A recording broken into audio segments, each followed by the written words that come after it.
Assalamualaikum warahmatullahi wabarakatuh. Perkenalkan, nama saya Fajri Yuliansyah dengan NIM 1112222144, dan di sini saya akan mempresentasikan tentang perkembangan lembaga keuangan syariah untuk mata kuliah perbankan syariah. Lembaga keuangan syariah adalah lembaga yang menjalankan aktivitas keuangan sesuai dengan prinsip-prinsip syariah Islam. Dalam praktiknya, lembaga ini menghindari unsur-unsur yang dilarang dalam Islam, seperti riba atau bunga, atau gharor yaitu ketidakpastian, dan masyir atau spekulasi yang menyerupai perjudian. LKS memberikan layanan mulai dari pembiayaan, tabungan, investasi, hingga asuransi berbasis syariah.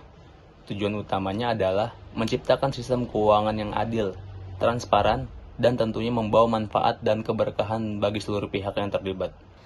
Lalu di sini saya akan menjelaskan tentang sejarah singkat lembaga keuangan syariah.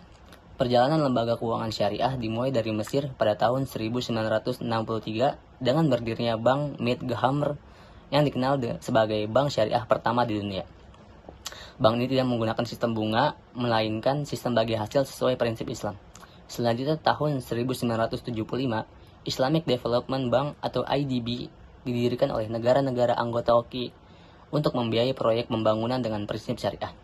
Di Indonesia, pengembangan dimulai sejak 1983 dan semakin nyata pada tahun 1992 dengan berdirinya Bank Muamalat Indonesia. Sebagai bank syariah pertama yang murni beroperasi tanpa bunga, memasuki era 2000-an, sistem keuangan syariah di Indonesia berkembang pesat, ditandai dengan muncul berbagai lembaga seperti asuransi syariah, pasar modal syariah, koperasi syariah, dan lembaga mikro syariah seperti BMT. Ini menunjukkan bahwa sistem keuangan syariah terus tumbuh dan menjadi bagian penting dalam ekonomi modern, baik di Indonesia maupun dunia. Lalu saya akan menjelaskan tentang perkembangan global lembaga keuangan syariah. Perkembangan lembaga keuangan syariah secara global menunjukkan tren yang sangat positif. Beberapa negara seperti Malaysia, Arab Saudi, Uni Emirat Arab, dan Indonesia menjadi pionir dalam pengembangan produk dan layanan keuangan syariah. Pada tahun 2023, nilai total aset industri keuangan syariah global telah melampaui angka 3 triliun dolar Amerika Serikat. Sebuah indikasi kuat bahwa model keuangan ini semakin dipercaya dan diminati. Sektor-sektor utama yang mendorong pertumbuhan ini meliputi perbankan syariah, pasar modal syariah melalui instrumen sukuk, asuransi syariah atau takaful, serta pengembangan vintage yang berbasis prinsip-prinsip Islam. Inovasi dan ekspansi di bidang ini terus membuka peluang baru bagi pengembangan ekonomi yang berkelanjutan dan etis di dunia. Lalu kemudian saya akan menjelaskan perkembangan lembaga keuangan syariah di Indonesia. Perkembangan lembaga keuangan syariah di Indonesia menunjukkan kemajuan yang cukup pesat. Bank syariah seperti Bank Syariah Indonesia atau BCA Syariah berperan sebagai lembaga utama yang melayani kebutuhan perbankan umat dengan prinsip Islam. Selain itu, bank konvensional juga memiliki unit usaha syariah yang memperluas jangkauan layanan syariah di sektor asuransi. Produk takaful dari perusahaan seperti Prudential Syariah memberikan alternatif perlindungan yang sesuai dengan nilai-nilai Islam. Pasar modal syariah juga semakin berkembang dengan hadirnya sukuk dan saham syariah yang terdaftar dalam Indeks Saham Syariah Indonesia. Selain itu, lembaga mikro seperti BMT dan koperasi syariah ikut berperan aktif dalam mendorong inklusi keuangan dan pemberdayaan ekonomi secara syariah. Semua ini menunjukkan bahwa keuangan syariah semakin menjadi bagian penting dari sistem ekonomi nasional. Lalu di sini saya akan menjelaskan tentang jenis-jenis lembaga keuangan syariah. Jenis-jenis lembaga keuangan syariah sangat beragam dan melayani berbagai kebutuhan masyarakat. Yang pertama ada bank syariah yang menawarkan produk atau pembiayaan dan simpanan tanpa riba. Kedua, asuransi syariah atau takaful yang berlandaskan prinsip tolong-menolong, asuransi syariah antar pedagang.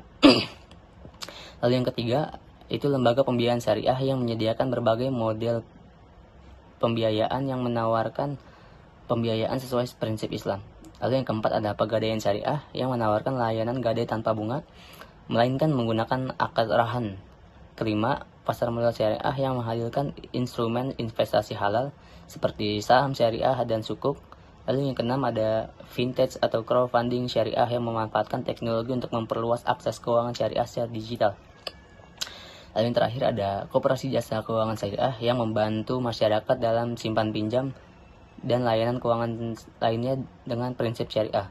Lalu saya akan menjelaskan tentang peluang dan arah masa depan lembaga keuangan syariah.